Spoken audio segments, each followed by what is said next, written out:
और मैं जय रोहिताज जी खुद एक बार, रोहिताज जी एक बार आप प्लीज इधर आइए।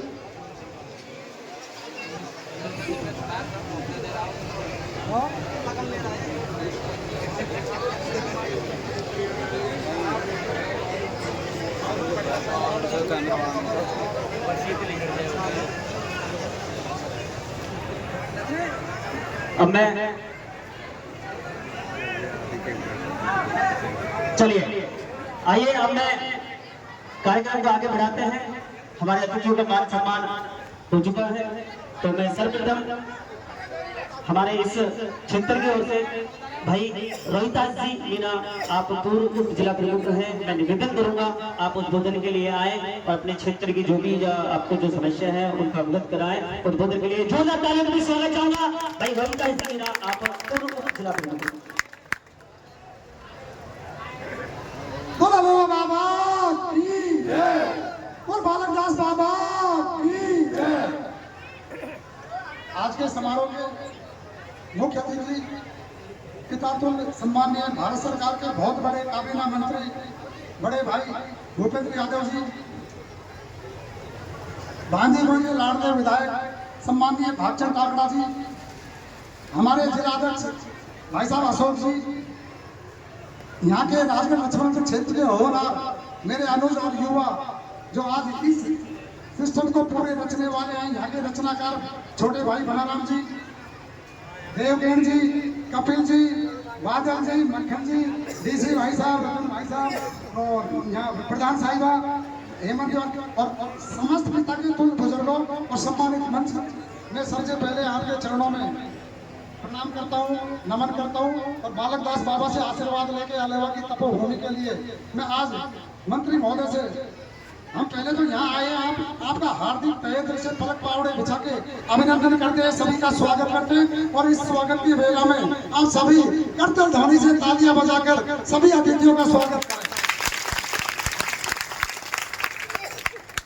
मंत्री जी, मैं आपसे निवेदन करूं, ये हमारा जंगल जमीन और मकान वाला क्षेत्र है, या आदिवासी बहुल क्षेत्र है, मैं आपसे करवत निवेदन करूं, सबसे पहले जिस तपोभूमि पे अपन बैठे हैं आलेवाली पे, ये रेणी पंचायत समिति की नहीं, अलवर जिले की नहीं, अपने राजस्थान का एक प्राचीनतम संतों की तपोभूमि है, जहाँ ये प्राचीन झरना आपको नेचुरल झरना, कृत्रिम नहीं है, नेचुरल जो झरना चल रहा है ये आजीवन चलता है, हमारे पुरखों ने तो आज चलता ही देखा है। तो मैं एक निवेदन तो आपसे ये कर रहा हूँ, इस पे आपके घर कमल पड़े, उसके लिए बहुत बहुत धन्यवाद। और ये बालक दास बाबा की भी तपोभूमि है। फिर दूसरा, यहाँ की जो सीनियर उच्च माध्यमिक विद्यालय है, इस ग्राम पंचायत बड़ी पंचायत है, बड़ी जनसंख्या वाले ग्राम पंचायत है, यहाँ की उच्च माध्यमिक विद्यालय में भवन में कभी भी हादसा हो सकता है, PWD ने उसको जर्जर घोषित कर दिया है।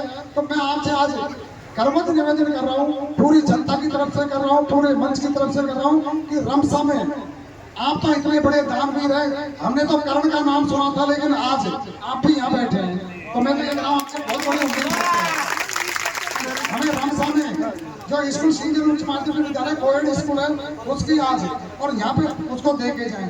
दूसरा, ये संतों की तपोभूमि है, ले माचाड़ी से ले ईसवाड़ा, ले भूलेरी, ले जामड़ोली, ले झाजीरामपुरा। मंत्री जी, ये ऋषि मुनियों की तपी भूमि है, तो इसको ऋणकौर में जोड़ के, देवस्थान विभाग में जोड़ के, आपका डिपार्टमेंट है, वन विभाग का डिपार्टमेंट है, हमें कोई 100 ग्राम पत्थर भी नहीं लगाने देता, कोई चूना पत्थर भी नहीं लगाने देता। बोर कटवाना चाहते हैं, वन विभाग वाले बोर नहीं काटने देते, हम पशु चराने चाहते हैं, वन विभाग वाले पशु नहीं चराने देते। तो मैं तो आपसे ये कहता हूँ, ऋणकौर में इस स्थान को जुड़वा के देवस्थान विभाग में और इसमें जीर्ण शीर्ण मंदिर का जीर्णोद्धार करने के लिए मैं तो आपसे झोली बना के सब भक्तजनों की ओर से सब हाथ ऊंचा करके और बालक दास के सानिध्य में मांग करें कि इसका जीर्णोद्धार किया जाए।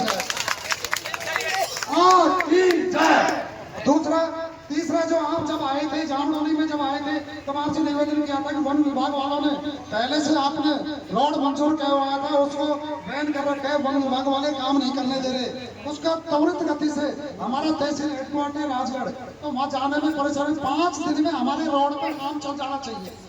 मैं तो आपसे निवेदन कर रहा हूँ। आपके होते हुए आपके मुख में से जो शब्द निकलते हैं वो कानून का रूप लेते हैं। आपके हमने सुना है आपके मुख में से जो शब्द निकलते हैं वो कानून बनते हैं। आपके मुंह में से एक भी शब्द झूठ नहीं निकलता। और हमें जो देवी जो भी देखे जाए, अलेवा बाबा की तपोभूमि में कितने नेता आए, कितने गए और कितने झूठे वादे किए, उनके अलेवा बाबा ने जैसा हुआ वैसा कल्याण किया। तो मैं तो आपसे निवेदन करता हूँ, आप अलेवा बाबा की तपोभूमि में कम से कम जो भी बोले वो सच बोले। भाई चौथी जो डिमांड हमारी है, ऊपर चीतल, हिरण, गऊ, कम से कम 1 लाख जंगली पशु, 1 लाख जंगली पशु ये अरावली की पर्वत श्रृंखला है। मंत्री जी, ये अरावली की पर्वत श्रृंखला है। यहाँ जंगली चीतल, जंगली हिरण, सुअर, गाय, बकरी, भैंस, जंगली गौ माता हजारों लाखों की संख्या में पहाड़ में विचरण करती है। और गर्मियों के टाइम में एक बूंद के लिए हजारों पशुओं की मौत होती है। तो मैं तो कहता हूँ अलेवा के ऊपर बहुत बड़ा एनीकट करोड़ों रुपए से आपकी सरकार ने आपने बनवा रखा है, उसमें पानी का बूंद तक नहीं आता। वहाँ ऊपर एक उसकी सौर ऊर्जा का प्लांट लगा के सिंगल फेस की बोरिंग लगवाई जाए, जिससे वो एनीकट में पानी भरा रहे और जिससे हजारों हमारे जंगली जानवर, जंगली पशुओं को पानी मिले। हमको वन विभाग वहाँ उंगली नहीं देखने देता। आपके होते हुए भी हमारा जीवन आनंद है। मैं तो इन्हीं शब्दों के साथ आपका चरणों में, बालकदास बाबा के चरणों में और मैं भाई बनाराम जी को तहे दिल से धन्यवाद देता हूँ। अब इसकी जो पूरी रूपरेखा, गणेश जी तो आप पहले कुबेर का खजाना आपने लाके हमारे बीच में बैठा दिया। बहुत बहुत धन्यवाद, बहुत बहुत धन्यवाद भाई रोहतास जी, हमारे क्षेत्र की सारी समस्या अवगत कराई। अब मैं नेक्स्ट उद्बोधन के लिए हमारे बीच भांदीकुई विधायक श्री भागचंद जी टाकड़ा विराजमान है। निवेदन करूंगा आए। और कल सर मैं बड़ियाल कला में एक राम कथा में गया था, आपके कार्यालय में गया दर्शन करने, आप मुझे मिले नहीं थे, आज दर्शन हुए। तो जोरदार तालियों से स्वागत कीजिएगा माननीय भागचंद जी टाकड़ा। एक बार जयकारा लगाएंगे। बोलो अलेवा बाबा।